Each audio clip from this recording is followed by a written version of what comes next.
I am not the things my family did. I am not the voices in my head. I am not the pieces of the brokenness inside. I am light. I am light. I am light. I am light. I'm not the mistakes that I have made or any of the things that cause me pain. I am not the pieces of the dream I left behind. I am light.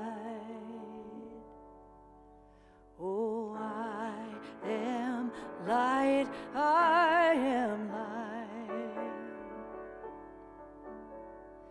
I am light. I am light. I am not the color of my eyes. I am not the skin on the outside. I am not my age. I am not my race.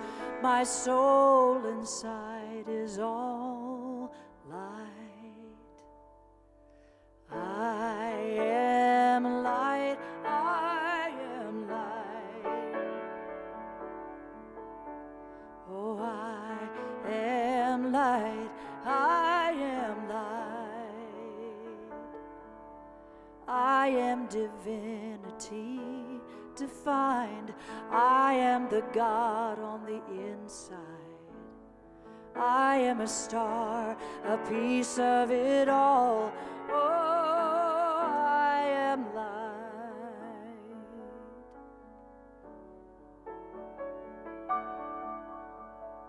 I am light.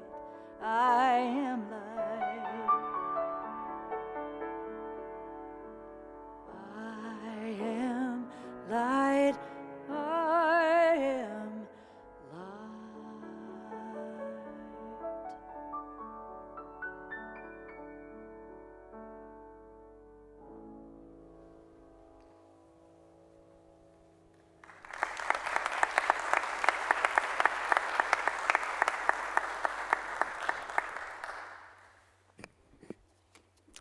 Good morning, everybody, and welcome to Unity Temple in the Plaza, a place where diversity is praised and peace and harmony the rewards. I welcome you here and also invite you to community time after the service today downstairs. We're going to do it in the newly remodeled Grand Hall, Unity Hall we call it, so everybody's invited. It's 75% complete, but you'll get the idea of what it's going to look like when it's finished. Are there any people here for the first time? If so, raise your hand so we can recognize you. Yes, welcome. If you ever want to know more about Unity Temple, contact me. My name is Duke Tufte, and I'm very easy to find. Just give me a call or email duke@unitytemple.com. When I'll begin the service with the temple chimes, the opening prayer, and the call to inspiration.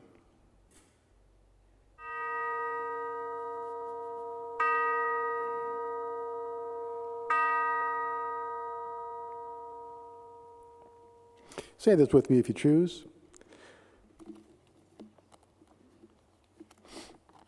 On this day, we dedicate ourselves to peace on earth. We accept ourselves without harsh judgment and express appreciation for our individuality. We live without fear to meet the events of this day with confidence. We accept others without prejudice to experience a sense of unity with all people. We honor our earthly environment and recognize a sense of oneness with all creation, in harmony with ourselves, our lives, other people, and all of nature. We live this day with a peaceful mind, a peaceful heart, and a peaceful spirit. Thank you, God. Amen.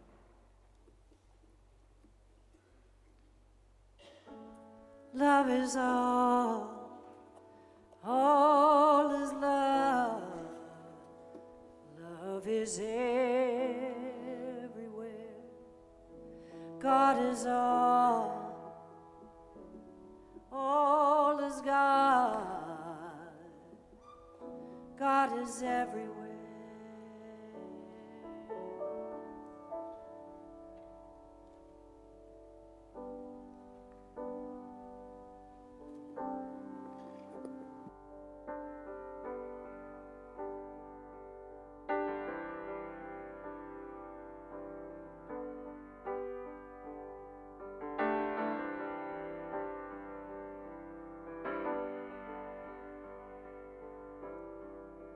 Have you ever been there when it seems there is no way through and nobody's listening, no matter what you do? Have you ever been lost in a darkness with no end? Well, I have, and that's just where you begin again to shine the light.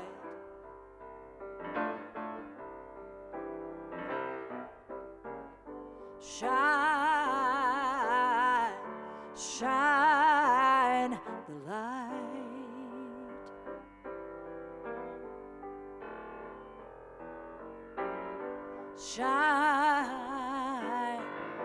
Shine the light.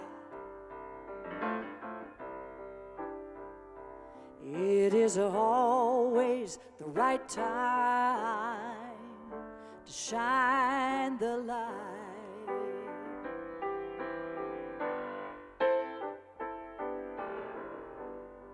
I don't know when a brighter tomorrow is ever gonna come. Oh, but when we shine the light, it is bigger than the sun. Oh, so let's walk together with the searchlights of our souls, leading us forward, oh yeah, to the truth's gonna make us all whole.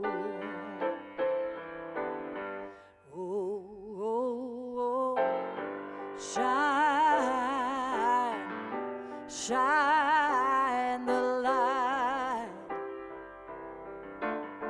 If you feel like it, sing with me.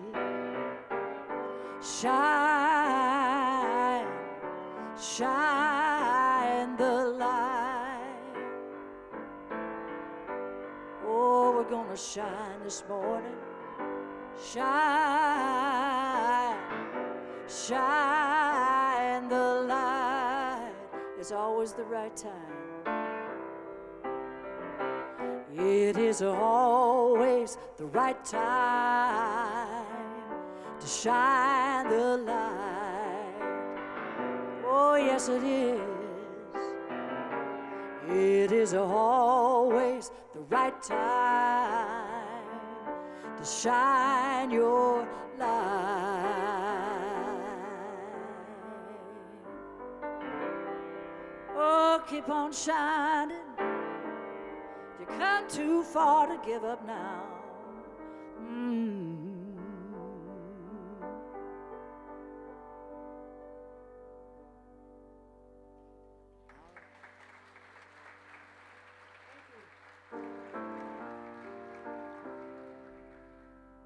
So I'm going to do another song. I'll sing a line, and you repeat after me, all right?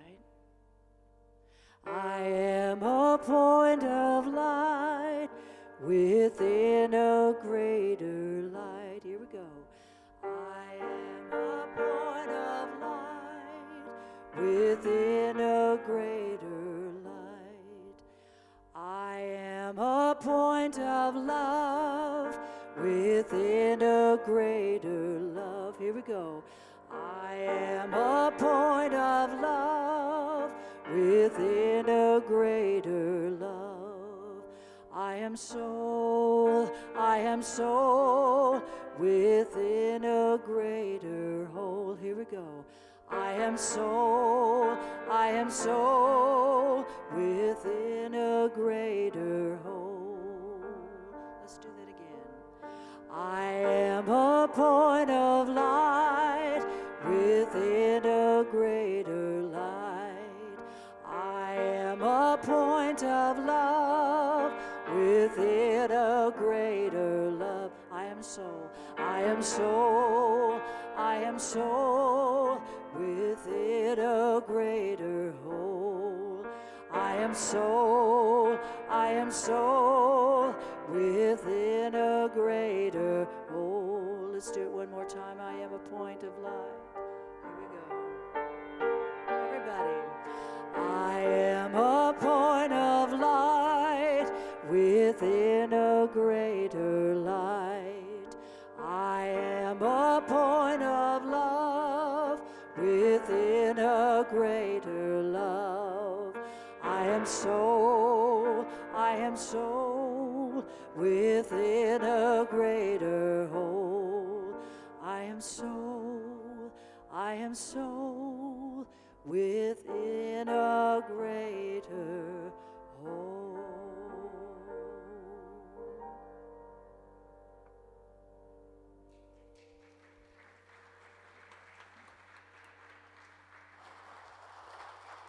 Kelly, that was beautiful, and that first song was absolutely incredible.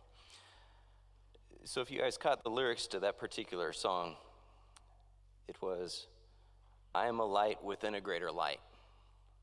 I am a soul within a greater whole. So the topic of my conversation today is the greater whole. This month, as a lot of us are aware, is Pride Month. And one thing with Unity is that we're an open and affirming community. Everyone's on their own path, but what we like to do is we like to affirm them. Today there was an amazing conversation in the small group. You got Ace and Greg were there, and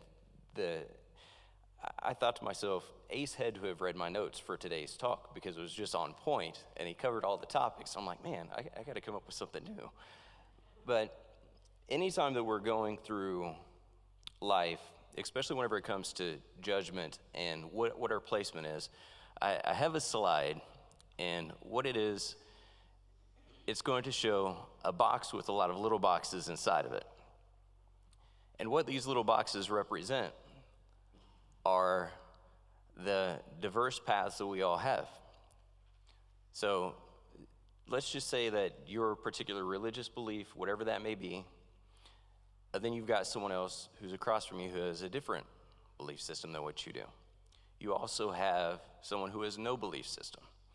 And then you have, let's just say you've got the Buddhists, and everything fits together as a whole. Often we find ourselves to be very isolated in what our beliefs are, but it's how does this all work together? We're all part of a whole, and when we look at life, you can see that clearly anytime you look at an image of the earth from outer space. When you look at an image of earth from outer space, just watch where your mind goes. Often it's not going to be around the judgment, the separation, the anxieties, the fears, the troubles. You see a picture of a planet. Now as you zoom in, you'll see more conflict, you'll see more love, because you're looking deeper into what it is that you're looking at.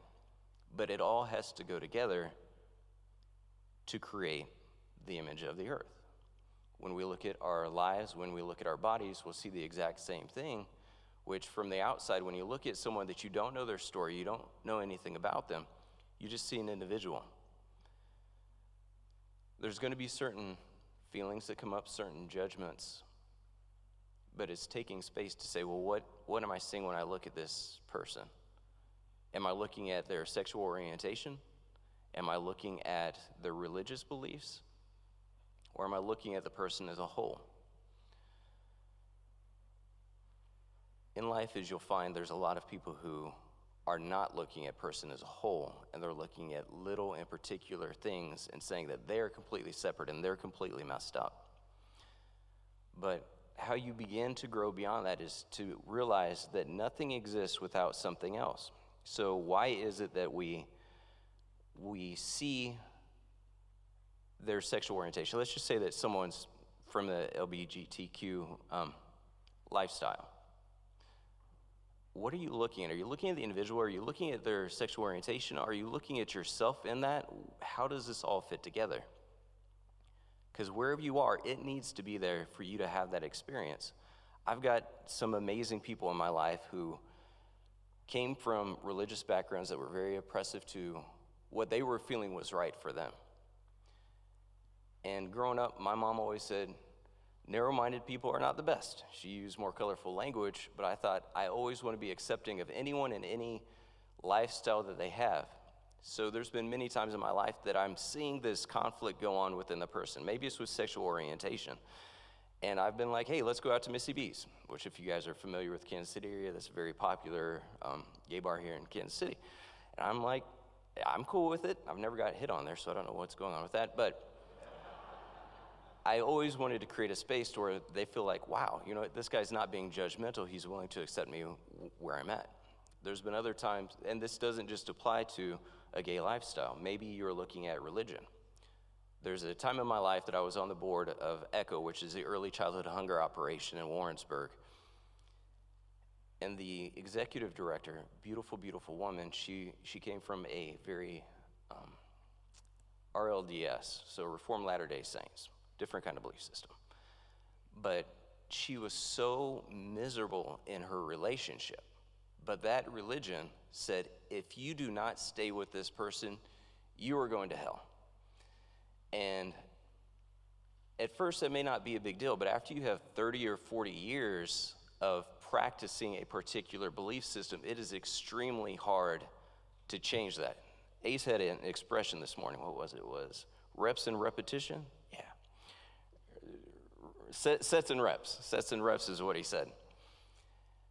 What that's referring to is anything you do with repetition becomes habit, and you're putting in the reps.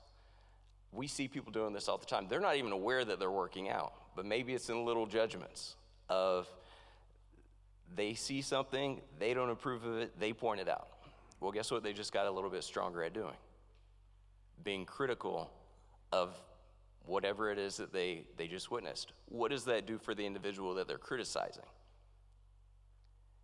It will go to work on the way that they feel about themselves, which also is putting in sets and reps. Now, that's not the title of my talk. Ace, I'll blame you for that.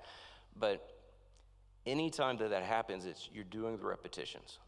So when we look at things from a greater vantage point of how does everything fit together, you need all of the things that challenge you to come together to be in a space so that you have the perceptions that you have to continue growing forward. If it was not there, you would not recognize the feelings that come up within yourself, which there would be no growth. This last week, I became aware of something that was out there on the internet. Someone had went into a Unity church, multiple Unity churches actually, with an underlying agenda of judgment. Now, Unity is a very loving and affirming kind of place, but if someone comes into the environment, we're still people, we're still going through our reactions. And you see these negative emotions being pulled out of people because this individual is like, how does that fit into the Bible? You know, that's not what Jesus said. And it's just hammering at these people who are just trying to be in their space and try to be loving. But here's this massive disturbance that comes in there. Then there are lots and lots of followers out there that are along the same thought process of this particular gentleman, which just created more judgment, to where here you have an opportunity to really do something beneficial for others, which is expand their awareness and their understanding.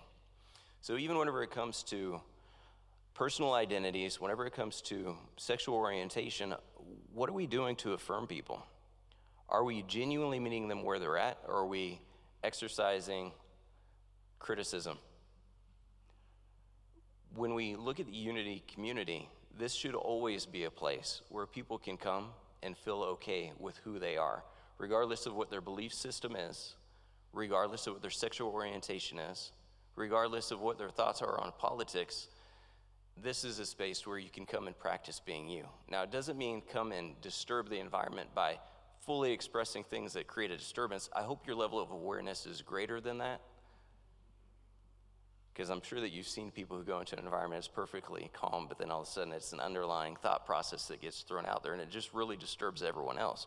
So we try not to do that here.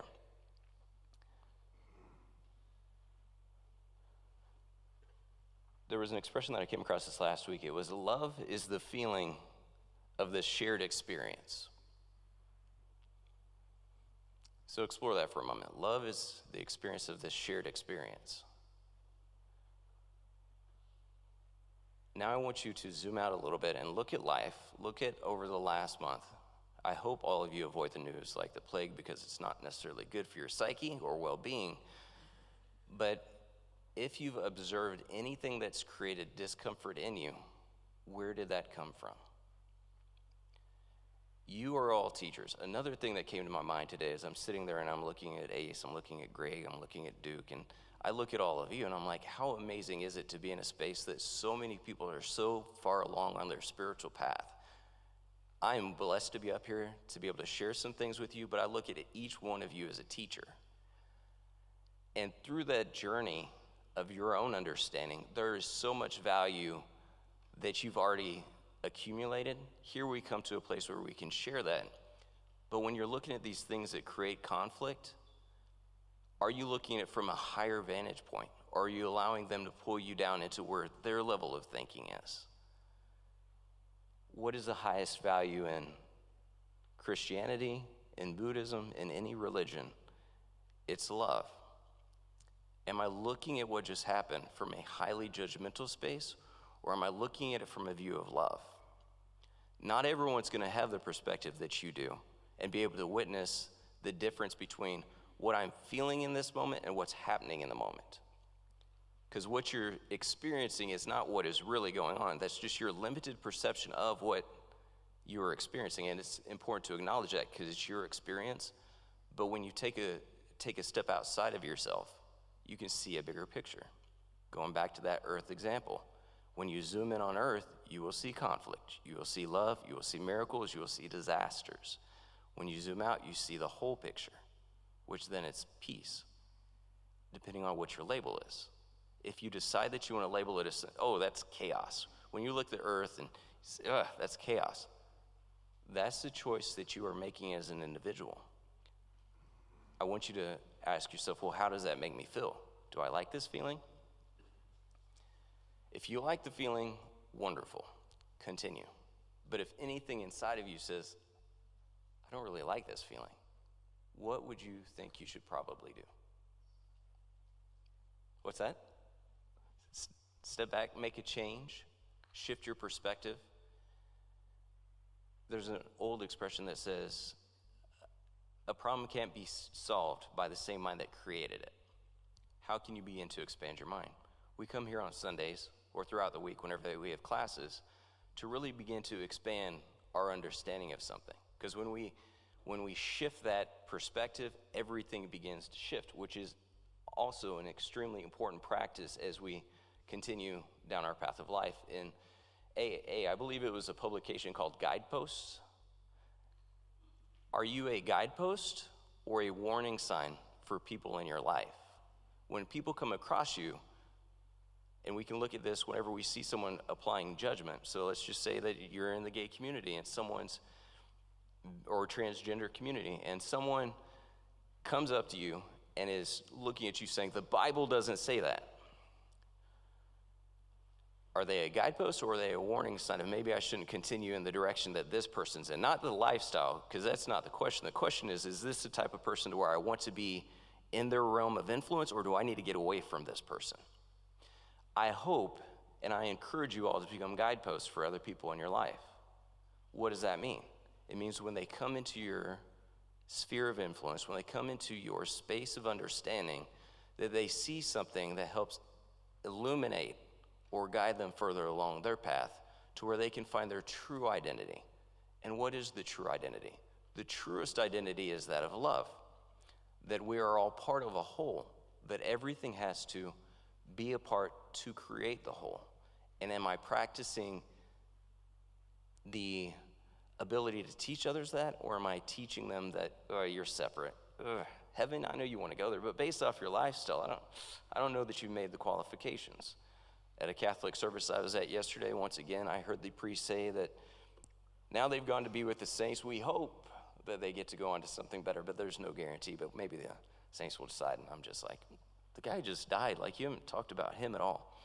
The experiences all have value in them if you're seeking it out. So what are some questions that we can ask whenever we encounter something that maybe is challenging our realities, or maybe challenging the way that we feel in the world?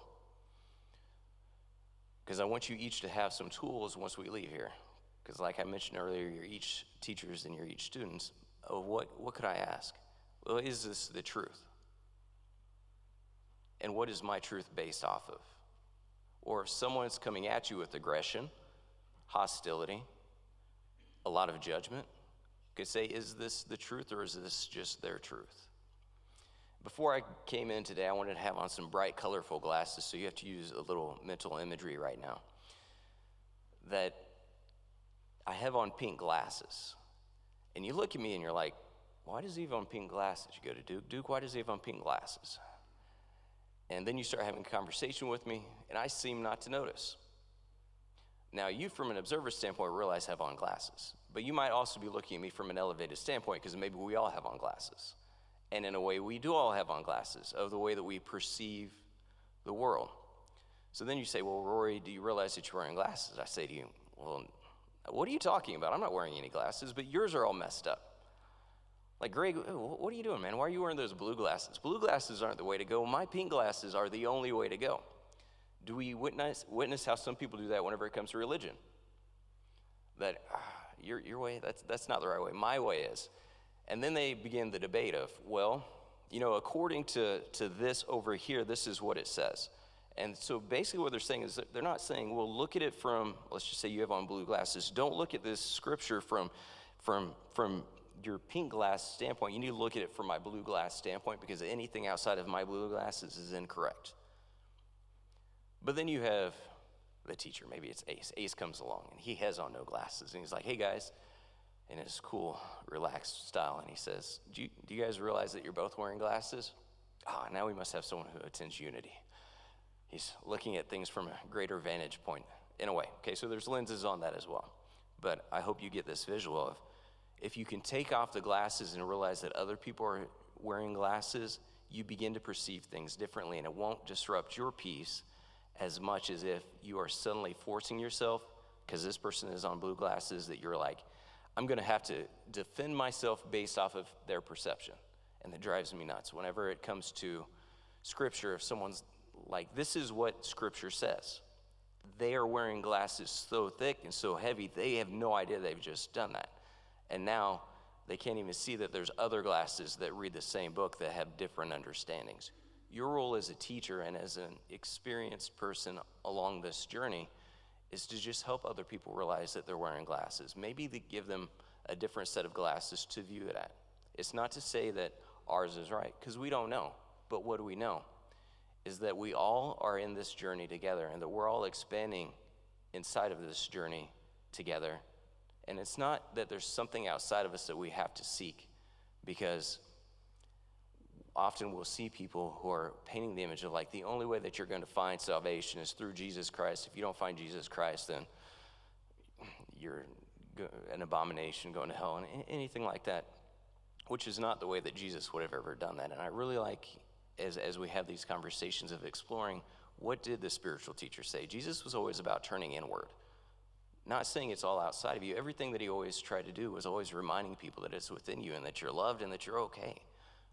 Are you living that out? When they say, you know, the second coming, in a way, perceive this, that what if, and you, in the position that you're in, are that second experience? Not saying that you are, because in case that hits anyone too hard, but what if the next incarnation of Christ's Spirit in its purest form is you. Are you willing to just experience life from that place? Just practice being in that space. Not saying that it's you, but what if, hypothetically, you lived your life for 1 month from a place of absolute love, absolute understanding, looking at everyone as though, oh, this is a very precious moment and experience that I have to help this person see more in their experience than what they're currently seeing. Are you brave enough to step into that space? It doesn't mean you have to do it for the rest of your life, but just do it for a while and see how that feels. There's a story of a young monk. And this monk wanted to study Zen with all of his heart. And so he finds the greatest monastery, and he finds the most renowned Zen teacher. The Zen teacher looks at this student and realizes how hardworking he is and decides to take him on as his pupil. Then after some years of study, the Zen master decides to task this young monk with a job. And he says, I need you to take this letter and deliver it for me. And no matter what happens, you are not to drop this letter, and you cannot lose this letter. So the monk, he grabs his sword, he grabs some supplies, and he begins on this journey. And after several days of travel, he comes to a river. And there's a small bridge, small narrow bridge, that goes over this river. And as he gets to this bridge, he sees that there's a samurai standing on this bridge. And this samurai had made a pact that he was going to kill 100 men, and he had already killed 99. So when this monk arrives at the bridge, he says, come, I'm going to kill you. And the monk, a little bit in a panic, he remembers his letter, and he says, sir, please don't kill me. I've got to take this letter back. And he pleads with the samurai.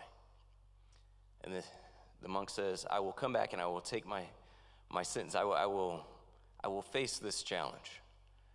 And so the samurai agrees, and the monk goes back to his teacher. And the monk, once he gets back to his teacher, because he's been worried all along this journey back to him, he's like, I hope my teacher's going to give me some insight, some clarity on what I can do in this situation. So he goes to his master, and the master says, there is nothing that I can do. You are most certainly going to die because you cannot beat a samurai at swordmanship. Well, that was really reassuring for this young monk. So now he's fearful, and he decides, I'm going to go accept my fate. So he goes, well, before he does this, his teacher says, I will teach you how to die correctly. And he says, when you go and face that samurai, you will take your sword and you will draw it above your head, and you will close your eyes. When you feel something cold touch the top of your head, that will be death. And so this monk, feeling really reaffirmed right now, goes back to that bridge, and he faces the samurai. And he stands there, he raises the sword above his head, and he closes his eyes. And the samurai looks at him, perplexed. And he thinks to himself, what am I seeing right now? I've never seen someone with such posture and such calm. The samurai realized that, wow, he must be in the presence of a master. And so he drops to his knee, and he says, please take me on as your pupil. So in life, in your life, when you encounter someone who is challenging you, are you joining them in their own arena, or are you going to bring them into yours? Imagine if that monk had gone there and he was swinging his sword, that samurai would have killed him. Or if that monk would have arrived and just pled for his life, the samurai still probably would not have cared. But what happened is, in that moment, that monk was 100% present. I want you all to reflect back into your lives, into conflicts that have occurred. Maybe someone's bringing an energy into your space. Are you allowing them to pull you into their space? Or with your perception and your understanding in life, can you bring them into yours? It is not always about being conflicting. It is not always about fighting. It's about being fully present. Every Sunday, whenever we get together here, and I hope that you do this in your free time, is be in meditation. Be in a space of being. Often we try to describe the experience that we're having with words, but sometimes it's best just to know that you are, and that you're loved, that you're accepted, and that you're whole. When you dive into spaces of meditation, you are fully in that moment. An active practice of meditation would be, no matter where you are, can you go into that space? When you're here at Unity, when you're here in this space, remember how it feels. If you engage with someone in a loving conversation, remember that experience, because you take it wherever you are. Another thing that Ace was saying, I'm just gonna have like my Ace-isms pretty soon, is not thinking in linear, and even whenever it comes to space, it's a here or there mentality is often what we practice. Wherever you are is the center of your experience. No matter where you go, wherever you are is the center of your experience, because that is your experience. So even if you're in the highest level of conflicts, you can be in a place that's completely peaceful to you. Just remember the feelings, the breath that you have. Remember the way that it feels when you're in that space and you're breathing deep. And then can you take, let's just say you've got an aggressor who's facing you, who's criticizing you because of your lifestyle, maybe your belief system, can you address them from where you're at right now? Can you breathe? Can you be in a space? Because then all of a sudden they will witness of, I am in the presence of mastery. I am in the presence of peace. And each one of you have that opportunity in every action that you take, in every interaction that you have. As you express your life and your experience, find peace in where you're at, address the conflict, but also be willing to have conversations. In this space, you'll find a lot of people who are on their own journeys. No one's the same. Mine is not the same as anyone's in here. But there's value in your story. There's value in their story. Be in a space of sharing, of growing, and empowering each other. Because the arena of life is once you leave here. Right now, it may be, great conversations, great attitudes, but once you go back out there, it's about how do you handle yourself out there in the street. Are you taking it from the higher vantage point that you've been working so long to acquire, or are you going to allow that earthly experience to really drag you down into a space that doesn't allow you to function from your high space? So remember that story of the samurai and the student. Throughout this next week, as you go about your day, if someone challenges your lifestyle, the choices that you make, I've got this young friend, going back to expressing yourself. This child's in middle school. Today, in their church, is the conversation of he's willing to come out, but he's going to come out to his church because people don't realize that he's trans. And I'm like, this is a middle schooler. How interesting is that? Because as soon as he comes out to the church, guess what? Everybody else in the community is going to know now as well. And that kind of bravery, and realizing that there's a lot of people who are going through that experience in their life right now. Maybe it's just saying, hey, Mom, I'm not Catholic. This doesn't resonate with me. Do you know how much fear that creates? And I don't really have to go through and do a survey, but I'm sure that there's a lot of us in here who have been in a space like that. But now I challenge you all, as you understand that everything exists with everything else, to create a whole, that you create that space so that everyone can express their highest, best, most loving versions of themselves. And so if this is your first time, I welcome you. If you've been here many, many times, it's amazing whenever you do show up. We've got an amazing space. I encourage you all to invite someone else to come with you, because a lot of people aren't aware that Unity's here. And if we're going to continue to grow as a spiritual community, it's important to know that there is a place that you can come, be you, practice you, grow together, have some great conversation, and just explore this journey together. But always remember that we are one little drop in a greater whole, but it all needs to be there for that to exist. And that the less conflict we have, the healthier we will be. And so I appreciate you all coming here this morning, sharing a little bit of space, allowing me to share with you all, and Duke will lead us in meditation.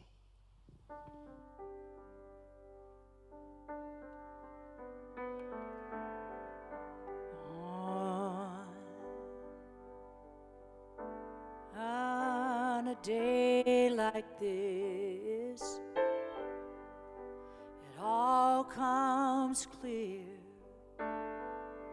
what we've done before and what we're doing here on a day like this. It all slows down, and what's been given comes back around when love finds its way to you. It shines like the stars to light a path before you and show you who you are, to take you in its arms and give you one sweet taste of bliss on a day like this. Takes your breath away, gives you all you've hoped for, bright as a brand new day, on a day like this, on a day like this.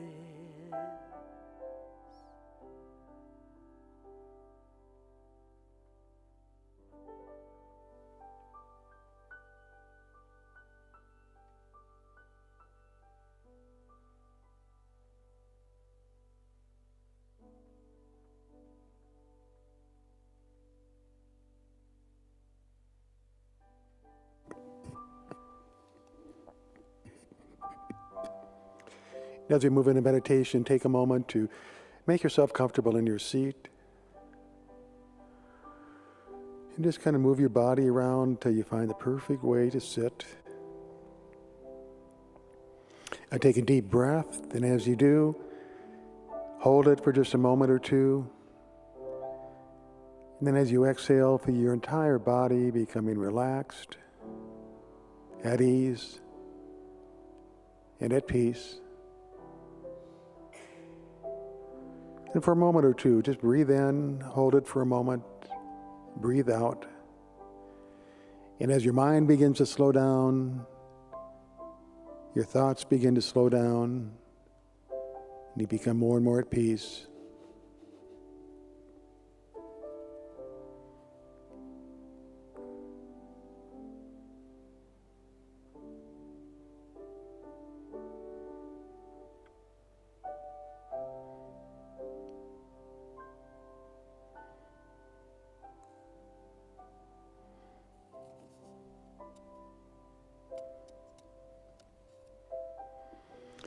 I paraphrase from the Desiderata, which advises us to go peacefully amid the noise and the haste. Remember what peace there may be in silence. As far as possible, without surrender, be on good terms with all people. Speak your truth quietly and clearly, and listen to others, even those who you disagree with, for they too have their story.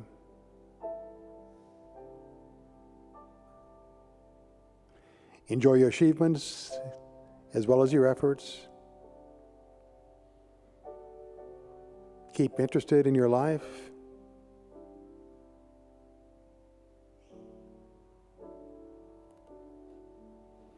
Be yourself. Do not fake affection or be cynical about love. For in the face of all change and disenchantment, love is always just as perennial as time.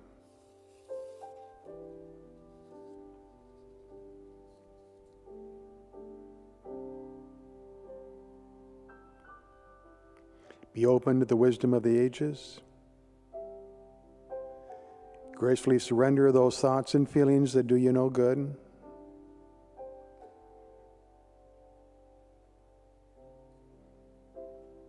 And beyond a wholesome discipline, be gentle with yourself.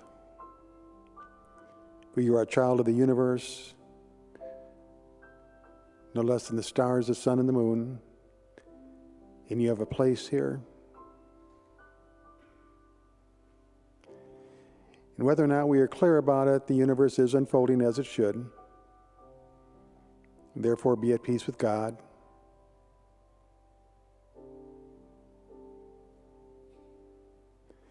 And in the noisy confusion of life, keep peace in your soul. For with all its chaos and confusion, with all its broken dreams and disappointment, it's still a beautiful world. Be cheerful. Strive to be happy. We now move into the silence.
We now slowly begin to come back from this time and this place.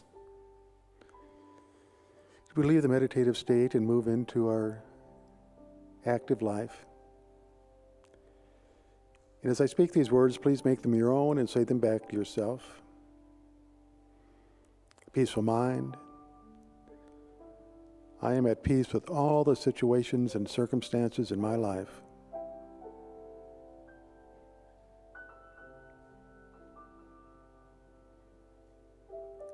Peaceful heart. I am at peace with all the people in my world.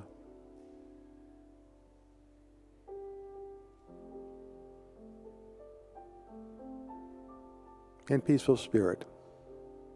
I am at peace with the person who I am and the life I am living.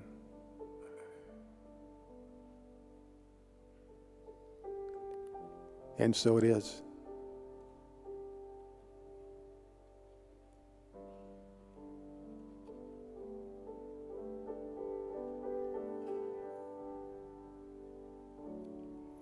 When love finds its way to you,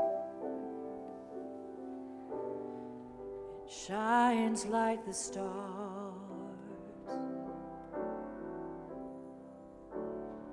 to light a path before you, show you who you are.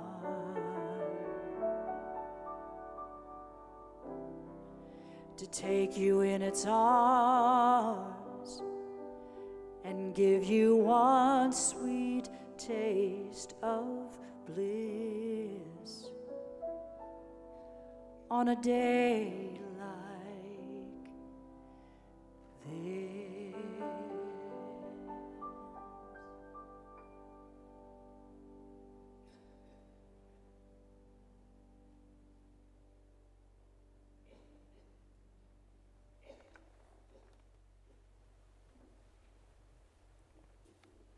This is a time in our service we take a moment to express our gratitude and reflect on all the blessings we have in our lives. And they say that gratitude is one of the primary factors in well-being. So we are grateful this morning for the gay community. They've done so much for this church. They've been such an important part of volunteering and helping us, and all the wonderful things they've done throughout history and throughout this country.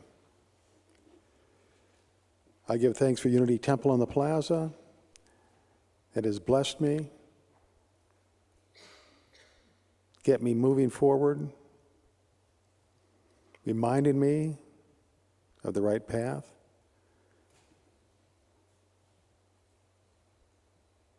I express gratitude for each and every one of you for being here this morning or for streaming in. For all you people all over the world that have joined us this morning, I say thank you for being here. I feel your energy and I appreciate your energy.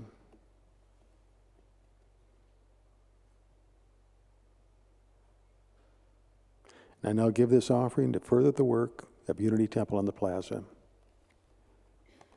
And so it is.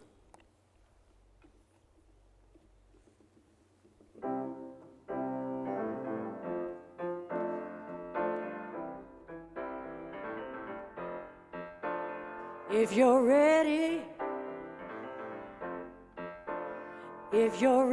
now,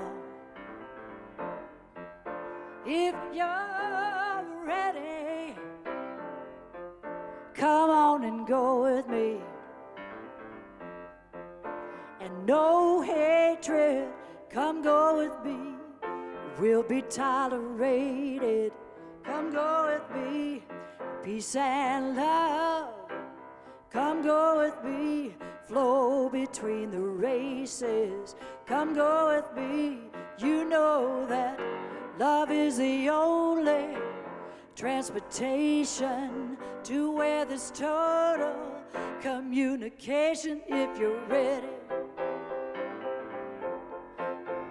if you're ready now, if you are able, oh, come go with me. Take me by the hand, y'all, come go with me. Love is the only transportation to where there's total communication. Come on. Come on and go with me. No disaster will ever enter there,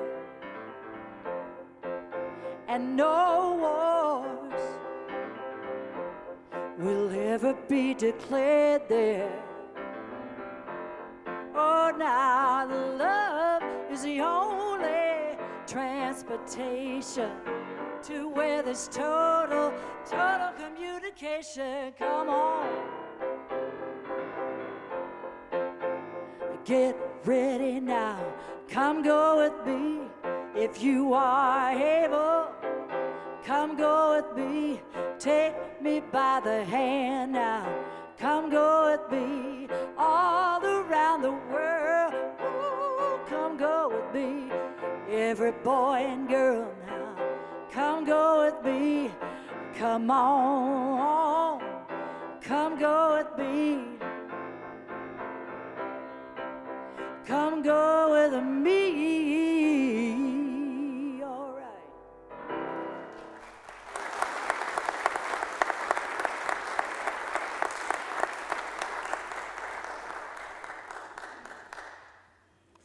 Well, this concludes our service. I once again express gratitude for Kelly Hunt. She's with us on the second Sunday of every month, and she always brings a great deal of joy with her. Thank you, Kelly.